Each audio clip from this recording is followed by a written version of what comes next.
Querido amigo, amiga, vamos neste momento então entender como eram as vestes dos sacerdotes, especificamente do sumo sacerdote. Primeiro deixa eu fazer essa pequena reflexão.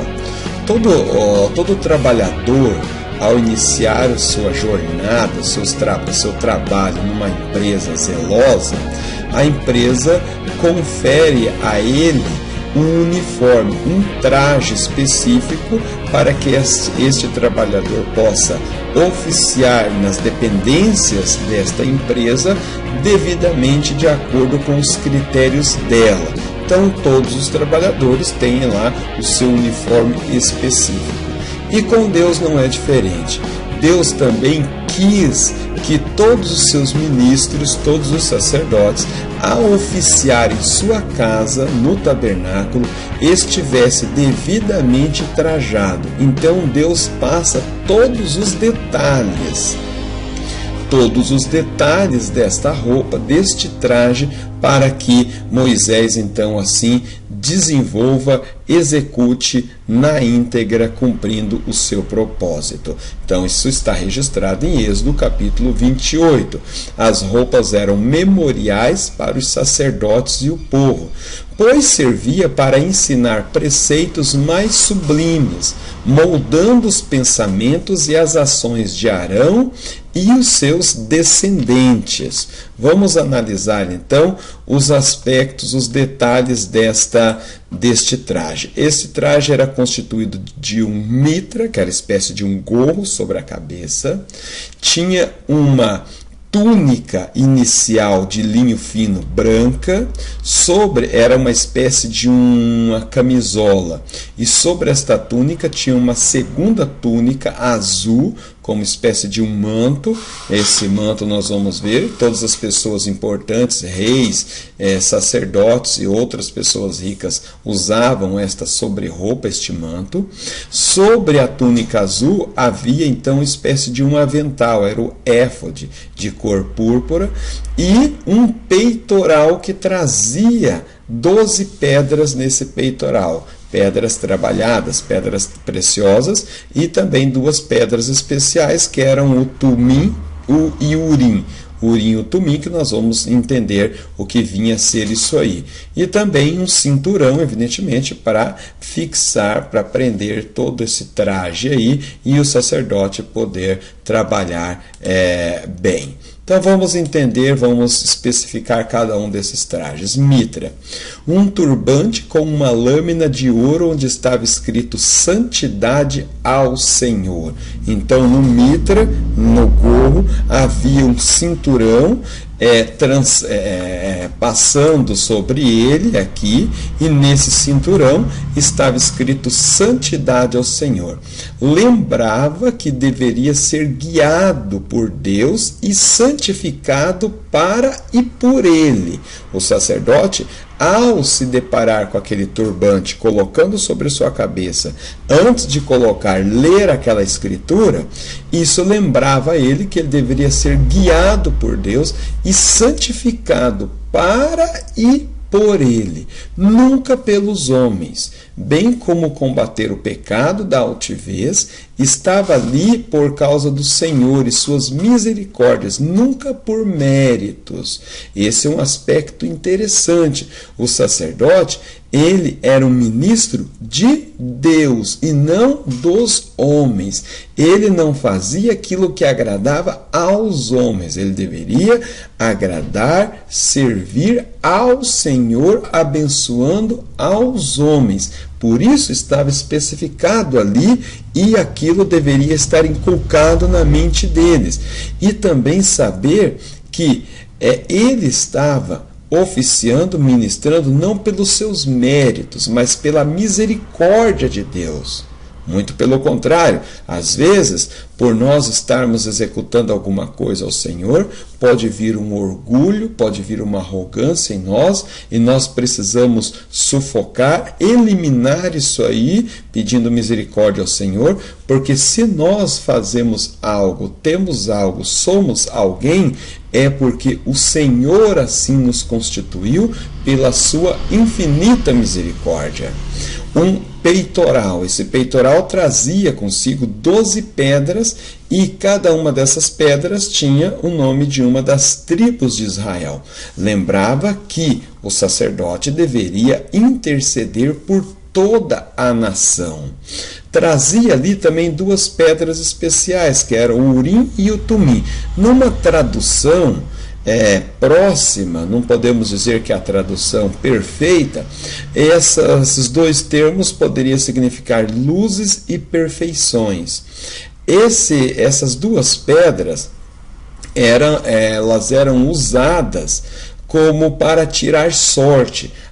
Em algumas circunstâncias que tinha 2 opções e não dava para ter uma decisão correta, estava difícil ter uma decisão apenas com os conhecimentos que nós temos deste mundo, apelava-se então para lançar sortes, e essas 2 pedras eram usadas para se lançar sorte.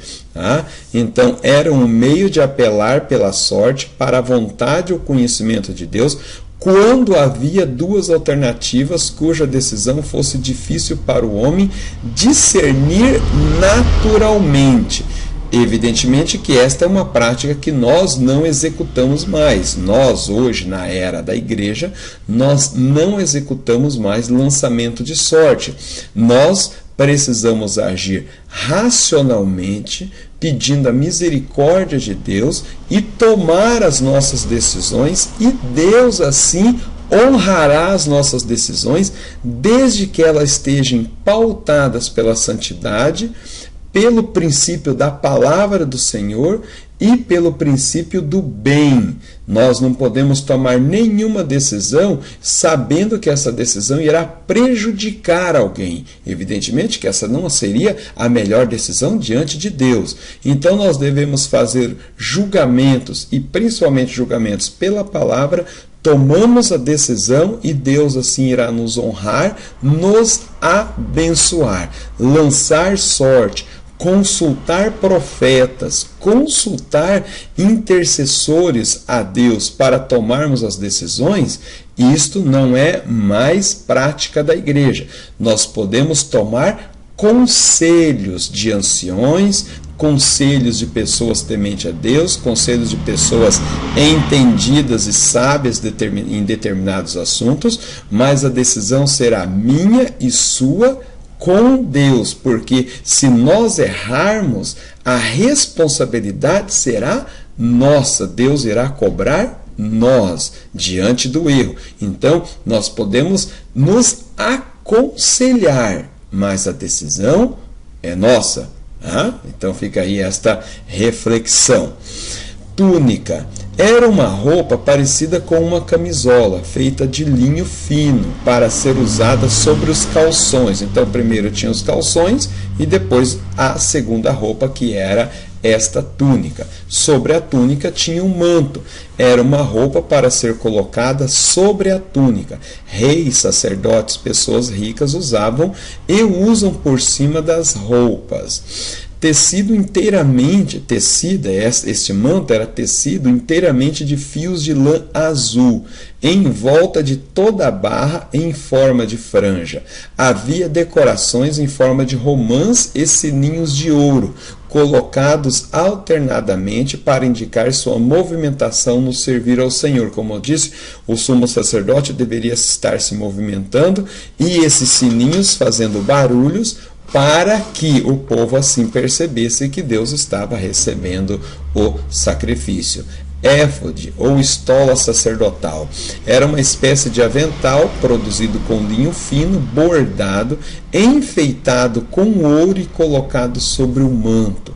Cinto ou faixa era tecida com linho azul, púrpura e escarlate, entrelaçado com linhas douradas para ser amarrada na cintura sobre o éfode. Então, esse era o traje do sumo sacerdote.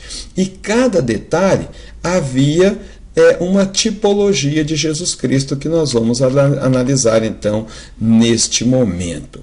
O mitra. Jesus Cristo obedeceu ao Pai em tudo e lhe foi obediente em tudo. Jesus Cristo é o maior exemplo nosso de humildade, de obediência e de servidão. Tanto é que ele se apresentou a nós como filho. E as Escrituras prescrevem um só detalhe, uma só ordem aos filhos, qual?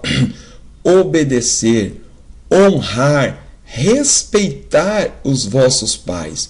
E Jesus Cristo é o exemplo maior nosso de obediência ao seu Pai, Deus Criador dos céus e da terra. As Escrituras assim nos diz.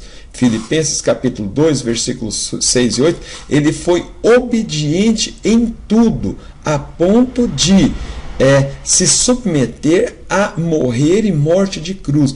E por ter sido tão obediente, Deus o exaltou sobremaneira, que deu-lhe um nome que está acima de todo nome, cujo todo joelho se dobrará e toda língua confessará que Jesus Cristo é o Senhor. O peitoral, Jesus Cristo nos ama e nos tem consigo, junto consigo. As Escrituras assim descrevem, Mateus e Apocalipse nos deixa bem claro que Jesus Cristo tem toda a humanidade junto consigo no seu peito, indicando que o seu amor é muito grande por nós. Túnica indica a pureza e perfeição de Cristo, de linho fino branco. Jesus Cristo puro e perfeito, santo, imaculado, assim as Escrituras o descrevem, e essa túnica vai representar isso aí de nosso Senhor. Manto, a peça e sua cor indica a procedência de Jesus, ou seja, céu, divino, porque era de coloração azul. 1 Coríntios capítulo 15, versículo 45 até o 49, nos deixa muito bem claro, e todas as Escrituras vai nos deixar claro que a procedência de nosso Senhor é o céu. Éfode ou estola sacerdotal sobre os seus ombros nos leva à segurança. Aquele éfode, aquela espécie de avental que estava sobre os ombros do sumo sacerdote, indica o quê? Indica que Jesus Cristo nos leva sobre os seus ombros em segurança até o trono, até a presença do Altíssimo. Uma ilustração muito querida, muito linda, é a ilustração da ovelha perdida. O pastor vai em busca da ovelha desgarrada, coloca sobre os seus ombros e o traz em segurança. Assim o nosso Senhor, o nosso sumo pastor, Jesus Cristo, o faz. Cinto ou faixa indica serviço e servidão de Cristo para conosco. Jesus Cristo, ele não veio para ser servido. Veja só que coisa interessante. Os reis, os imperadores, os grandes homens da humanidade, os grandes cultos, eles estão para ser servidos. Eles gostam de ser servidos e são servidos. Jesus Cristo, muito pelo contrário, ele veio para servir. E a passagem que é bastante interessante, que denota isso, é a passagem antes da crucificação, na ceia, na Santa Ceia que ele tomou com os seus discípulos. Ele então se despe, cinge uma toalha nos seus lombos e começa então a lavar os pés dos discípulos. Que coisa maravilhosa, que exemplo maior de servidão. Jesus Cristo, muito bem representado em todas as vestes, todos os detalhes das vestes do sumo sacerdote. Deus que o abençoe, e a partir do próximo vídeo, do próximo capítulo, nós vamos entender então como eram os sacrifícios, as ofertas no tabernáculo. Deus que abençoe e até o próximo vídeo.